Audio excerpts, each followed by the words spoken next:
and go. Oh, Ms. Pat, thank you so much for meeting with me today. I am so confused. I have this little girl, Jasmine, and she is phenomenal. And I want to put her through the gifted program, or the gifted referral process, but I don't even know where to start. So thanks for meeting with me today. You said you had some resources that you could show me how to get all of this started? Sure. If you go into Data Warehouse and you go to your home page, right at the top it says click to list all students. And when you do that, it brings up the your whole class, obviously. And then you go over here to where it says gifted checklist, and you just click it. And then you can, whatever student you want to do the gifted checklist on, you can just click it and it will bring it up. And what do the numbers mean? That means that they've already been referred, or they already have a checklist in place. Okay. So if you want to input it, like for this child, she already has one, so you can see what that looks like. But I'm going to show you one where you have to fill it out. Where it's pretty much the same anyway, I guess it wouldn't matter. But the first area that they ask you to look at is you have to look at learning, their cognitive ability. Do they learn things quickly? Are they elaborate thinkers? Do they retain information well? Require less repetition? Are they mature? Are they this child that gets your jokes? Do they display advanced vocabulary? And they don't have to have all of the criteria in each area, but they have to have a total of 14 criteria checked off in order to qualify. Okay, and you to be looked at further by the psychologist. There's more criteria than just what's happening in their brain. Like, what are some other examples? Well, when we look at this checklist, they talk about motivation. Do they have high standards? Do they express unique individual opinions? Do they get impatient with drill? Are they inquisitive? Do they have strong observation skills? So that's, part of how you look at them in terms of their motivation. Do they have good leadership skills? Are they the ones that's organized? Do they have influence on peers? Are they confident? Do they like interacting with adults? Are they considered to be a leader? And are they critical of themselves? A lot of gifted kids are very critical, and they don't like to make mistakes, and they don't. They get upset with very easily. Sometimes gifted children are more emotional than their peers. Sometimes they're not as mature as their peers, but yet they're very, very bright, so they don't always match up. And that would make sense with Jasmine. I've noticed with her that she can do everything I ask her to do, except like do a project with a friend. Like she struggles with that, so that makes sense. I was wondering if maybe she had other areas of need, but it's like it might be a gifted characteristic after all. It could very well be. And some children are dually identified, where they might be truly ADHD, let's say, or even some form of SLD and still be gifted. So we have to look at that too, and look at the whole child. And if they appear to be gifted in one area and not necessarily another, it doesn't mean they're not gifted. It doesn't mean that they are. This is just a beginning place. When I fill this out and submit it, what happens next? Well, first, let me just finish showing you the different categories on here, because there are a few more things. Like we talked about creativity. How adaptable are they? Do they adapt well to new situations, transfer knowledge well, make good connections? Do they like things to be complex and difficult?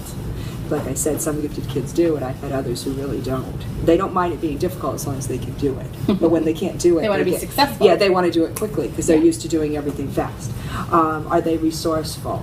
And all of these things, are definitely characteristics of gifted children, and also children who would fit well in a gifted blended classroom. Those are the characteristics. Some of the other social emotional, where they don't necessarily fit in, isn't on here per se, because that's not something that's really going to make or break their eligibility. If a child doesn't necessarily interact well with their peers, let's say, or identify with their peers, it doesn't mean that they still wouldn't be placed in a gifted blended class. So I think when this is what that's looking at more than some of the other social emotional needs that we see of children.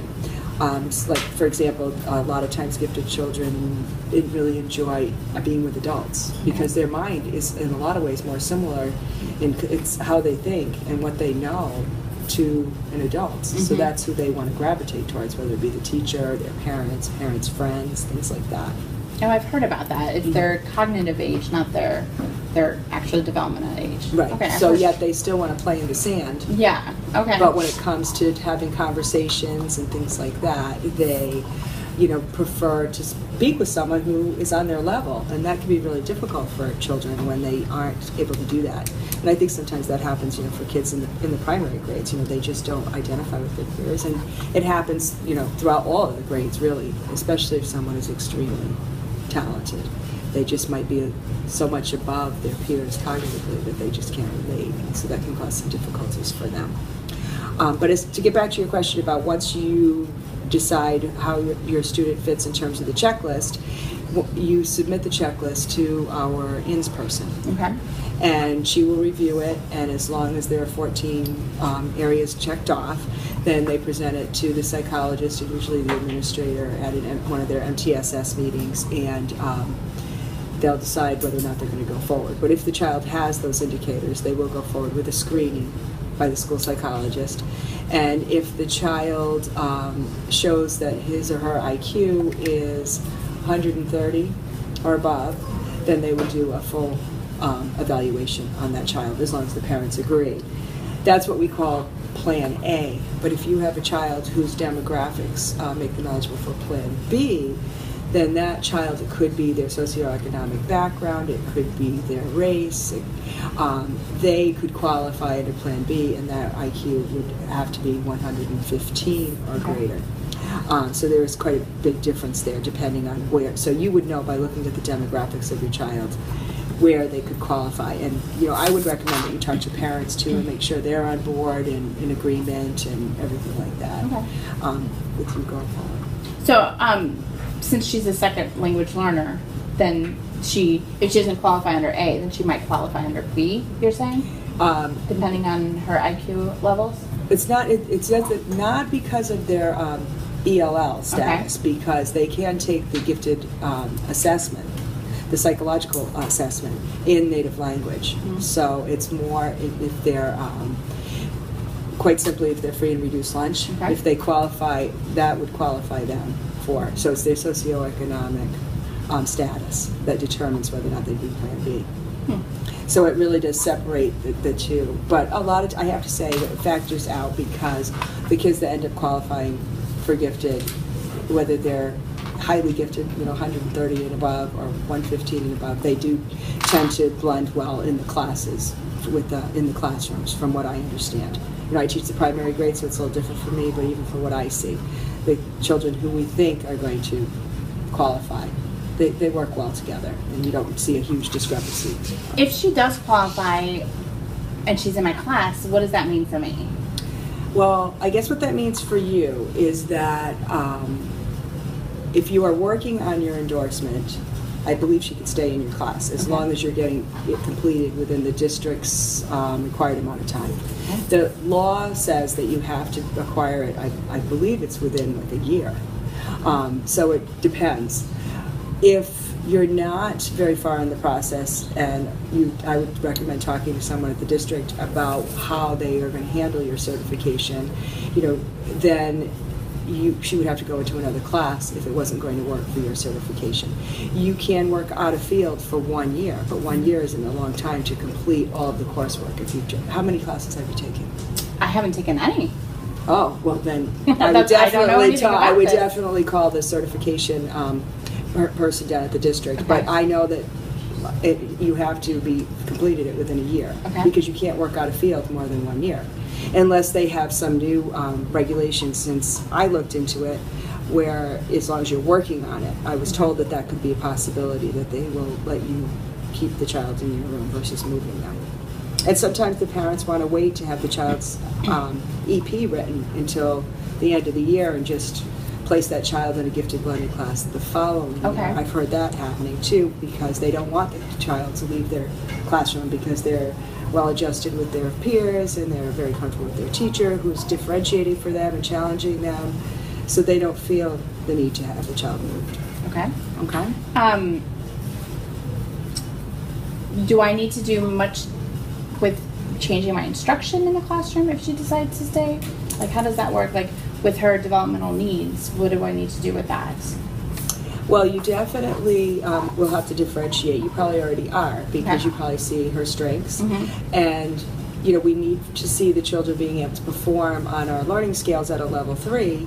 And if they can do that and do it readily, which very often gifted children can, then we want to bring them to that 4. Okay. And the way to do that is to have them working on, you know, projects and extensions, not worksheets and things like that, but things that are going to challenge them and engage them and make them develop that love for learning versus getting just bored with the routine and the basic curriculum that we Well, I'm glad you teach. kind of say that, because I was in the lounge the other day and I asked Miss So-and-so about this, and she just said that being gifted means they get it quickly and that you really don't have to do anything special for them. But what you're saying is that although my instruction probably won't be changed drastically because I do differentiate, I need to be really focused on quickly checking for those level 3s and then making sure that she has those learning opportunities at a 4.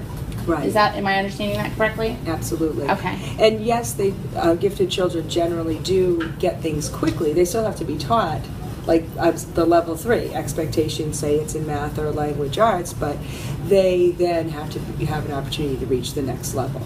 And they absolutely need that. I have a question. You know, when I was a kid, the gifted program, they pulled all the kids out for like a day and did enrichment all day. Do we have that in the county or in our school? Do No. we have special programming? No. It is the classroom teacher's responsibility, which is why I would definitely be in touch with the parents and the certification office regarding how things should be handled should she be qualified as gifted. Because we did at one point in time have someone who would come and work with children in more of a pull-out program and support the classroom teacher, and that's all changed now. Okay. So it is the responsibility, right down to the point where the classroom teacher, if she is certified in gifted, has to write the EP for the child.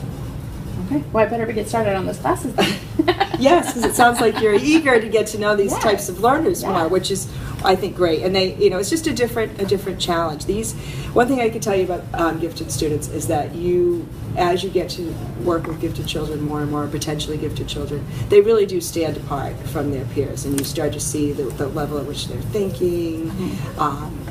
How well, a lot of times, that they read at a much higher level and they comprehend at that level, and their vocabulary, you know, is very extensive, and their ability to assimilate understanding of vocabulary through their reading happens very readily for them. All right. Well, I guess I'll head back to my room and start my checklist then. Okay, Thank well, let you. me know if you have any more questions. Thanks. All right, good to see you.